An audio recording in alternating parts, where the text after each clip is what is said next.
Today we're opening a small window into Jung's most elusive function, intuition. Sensation tells us there is something. Thinking names it. Feeling weights its value. Intuition is different. It delivers a pattern all at once, a hunch, the perception that reaches us through the unconscious. The psyche gathers signals we didn't track consciously, links them through intermediate steps we don't notice, and then presents a result. Intuition and sensation are the irrational functions, modes of perception, not judgment. They take in, they don't decide. By contrast, thinking and feeling are the rational pair. They judge and weigh values. There are two kinds of intuition: extroverted intuition and introverted intuition. Extroverted intuition scans the outer world for emergent possibilities. It picks the grocery line that actually moves. It makes you turn sideways just before traffic jams. It nudges you to grab an umbrella on a sunny morning. Introverted intuition turns inward, noticing images and meanings most people miss. It gives you a dream image you can't shake until you write it down and listen to it. It shows you where a story leads before the facts line up. It has you call a friend exactly when they need you. Jung notes that the introverted intuitive is often misunderstood because what they perceive is very uncommon and hard to explain without losing its meaning, and being perceived as weird if not insane. Every gift carries a price. Intuition makes you see more than most, and therefore isolates you from the comfort of identifying with the collective. As a child, I felt myself to be alone, and I am still, because I know things and must hint at things which others apparently know nothing of, and for the most part do not want to know. Loneliness does not come from having no people about one, but from being unable to communicate the things that seem important to oneself, or from holding certain views which others find inadmissible. If a man knows more than others, he becomes lonely. But loneliness is not necessarily inimical to companionship, for no one is more sensitive to companionship than the lonely man. And companionship thrives only when each individual remembers his individuality and does not identify himself with others. Another price of being intuitive is seeing far but missing what's under our nose, smelling trouble at a distance, then tripping on the stone at our feet. Being more typologically aware can better help us notice what we instinctively overlook and better integrate it into our personality. Let intuition inform you. Then let thinking test it and feeling ground it. Name the hunch. Name the facts that support or challenge it. Name the values at stake. Then choose your next step consciously. This is how intuition matures, as an inner partner that sees ahead while reason and value keep your feet on the ground. With that frame, we now go to Küsnacht, 1957. C.G. Jung at his home on Lake Zurich. Jung opens with the lake story and ends with the line to remember. Intuition is perception via the unconscious.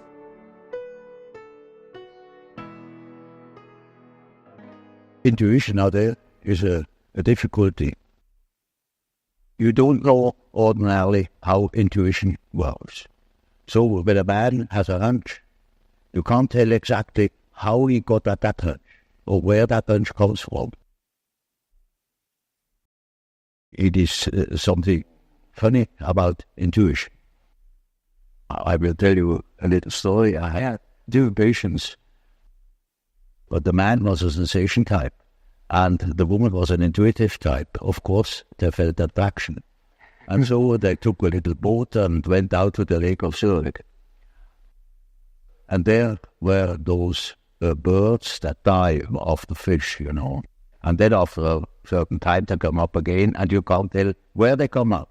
And so they began to bid who the first to see the bird. Now, you would think that the one who observes reality very carefully, the sensation type, would of course win out. Not at all. The woman won the bet completely. She was beating him on all points. Because by intuition she knew it before. Now, how is that possible? Well, sometimes, you can really find out how it works by finding the intermediate links. You see, it is a perception by intermediate links, and you only get the result of that whole chain of association. Sometimes you succeed in finding out, but more often you don't.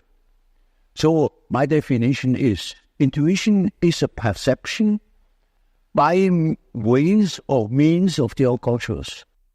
That is as near as I can get. Now, this is a very important function, because when you live under primitive conditions, a lot of unpredictable things are likely to happen. And there you need your intuition, because you cannot possibly tell by your perceptions, by your sense perceptions, what is going to happen. For instance, you are traveling in primeval forest. You only see for a few steps ahead. You go by the compass, perhaps, and you don't know what there is ahead. It is uncharted country. If you use your intuition, then you have hunches. And when you live under such primitive conditions, you instantly are aware of hunches. For instance, there are places that are favorable, there are places that are not favorable. You can't tell by your life what it is. But you better follow these hunches. Because anything can happen. Quite unforeseen things. For instance, at the end of a long day, you approach a river, and you don't know that there is a river. Yet, when you come to the river, that is quite unexpected. For miles, there is no human habitation. You cannot swim across. It's all full of crocodiles. So what? You see? Now, such an obstacle hasn't been foreseen. But it may be that you have had a hunch, that you remained in the last likely spot, and that you wait for the following day, that you can build a raft or something of the sort, or look out for possibilities. For instance, you also can have intuitions and that constantly happens in our jungle called a city. You can have a hunch, something is going wrong, particularly when you are driving an automobile. For instance, it is a day where nurses appear in the street, and they always try to get something interesting like a suicide, to be run over. That's what marvelous, apparently. And then, you get a peculiar feeling, and really, at the next corner already is the second nurse that runs in front of the automobile. Multiplicity of cases, that is a rule, that such chance happenings come in groups. And so you see, we have constantly warnings, hints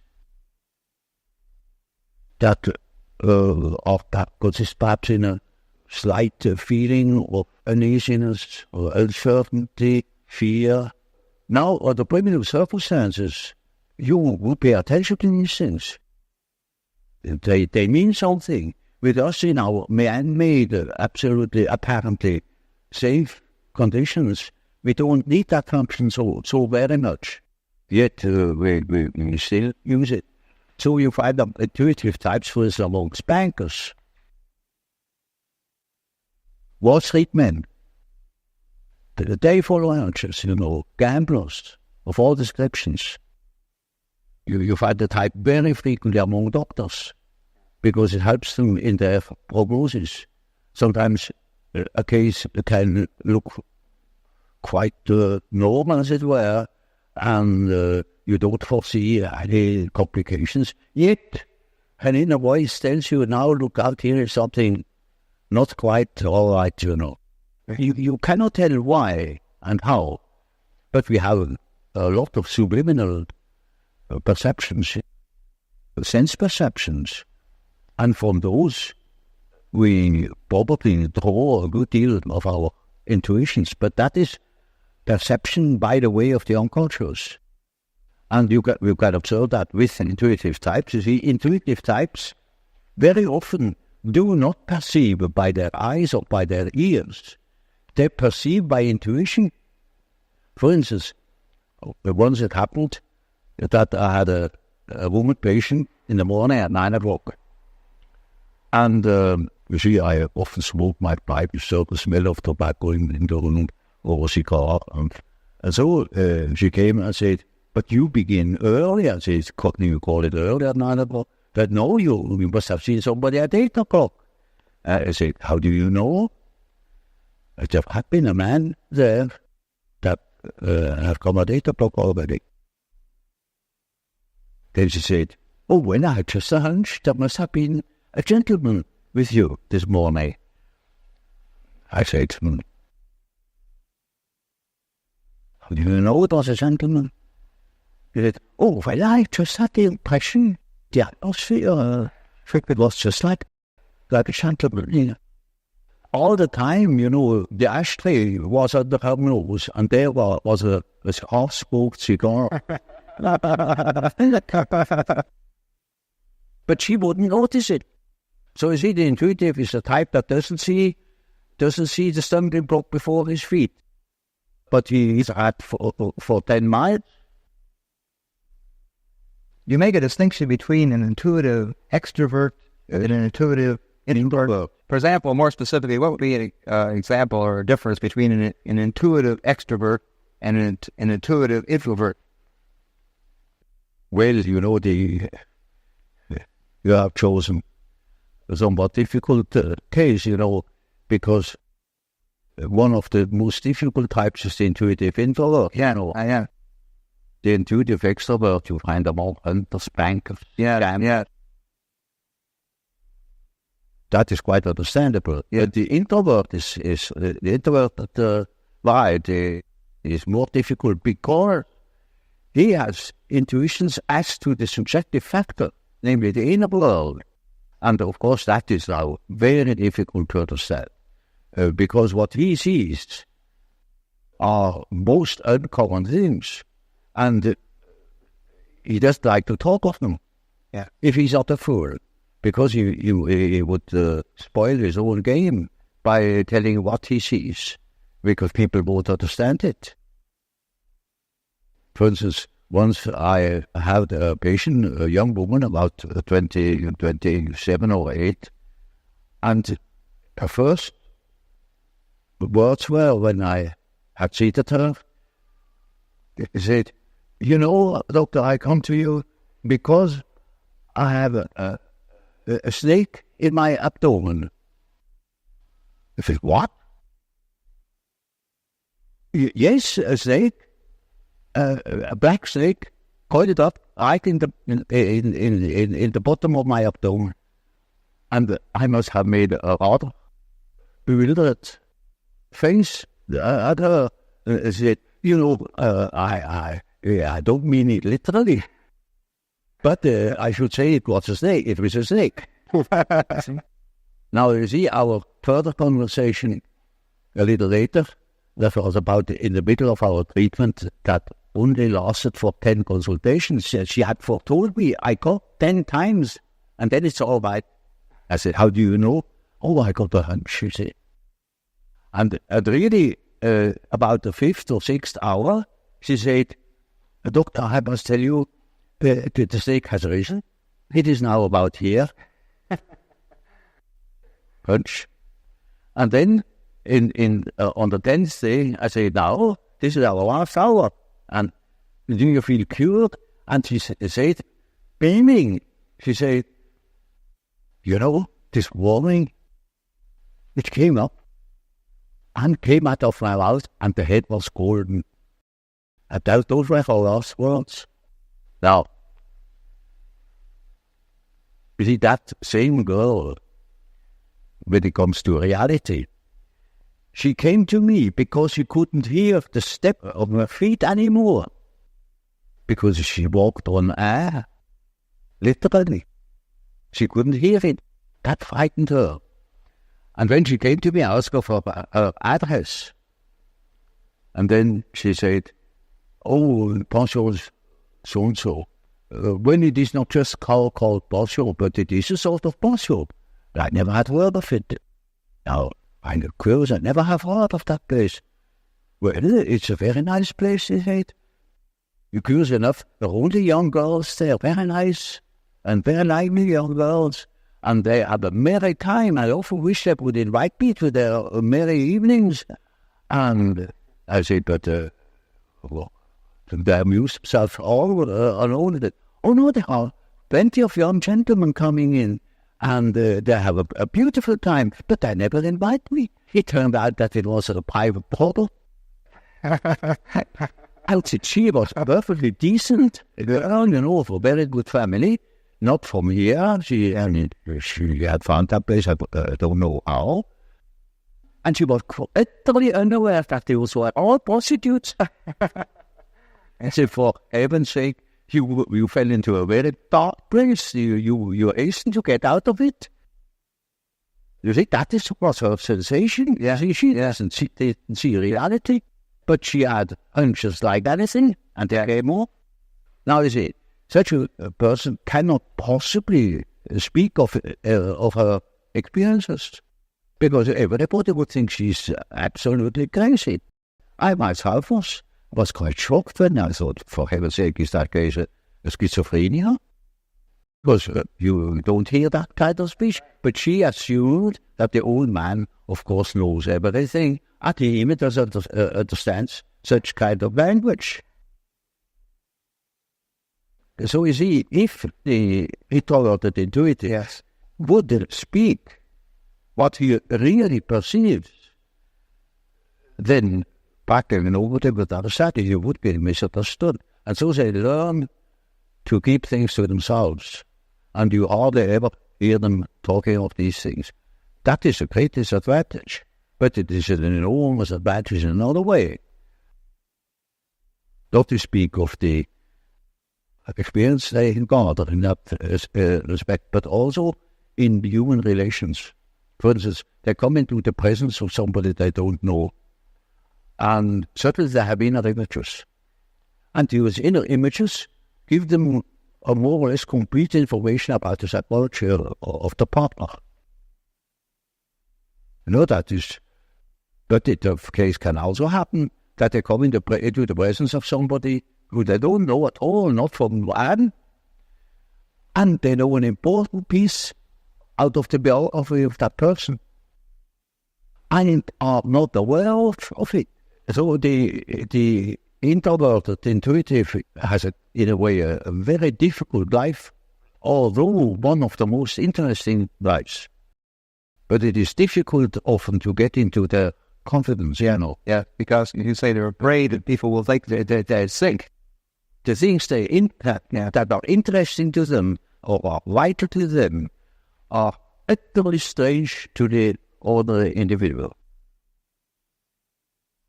But the psychologist should know of such things, you see. You see, when people make psychology as a psychologist what to do, well, the very first question is he extroverted or is he introverted? Yeah.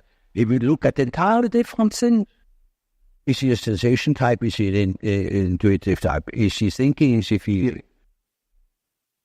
Because you see, these things are complicated, that they are still more complicated, because the introverted thinker, for instance, is compensated by extroverted feeling, or by inferior extroverted, archaic extroverted feeling. So an introverted thinker may be very crude in his feeling, like, for instance, the introverted philosopher that is always carefully avoiding women will be married by his cook in the end.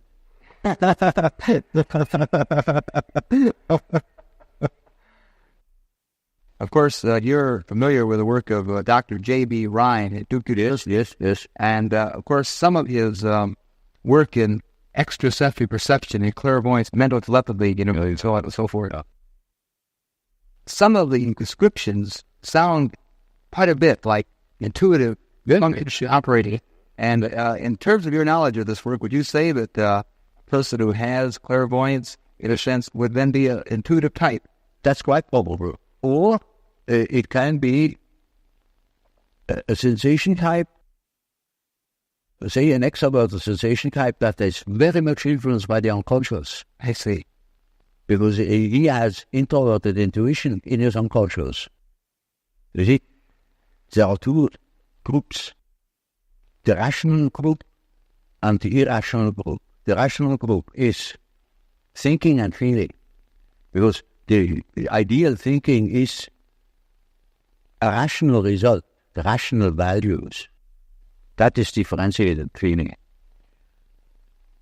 Whereas sensation must needs be irrational, because it may not prejudice facts.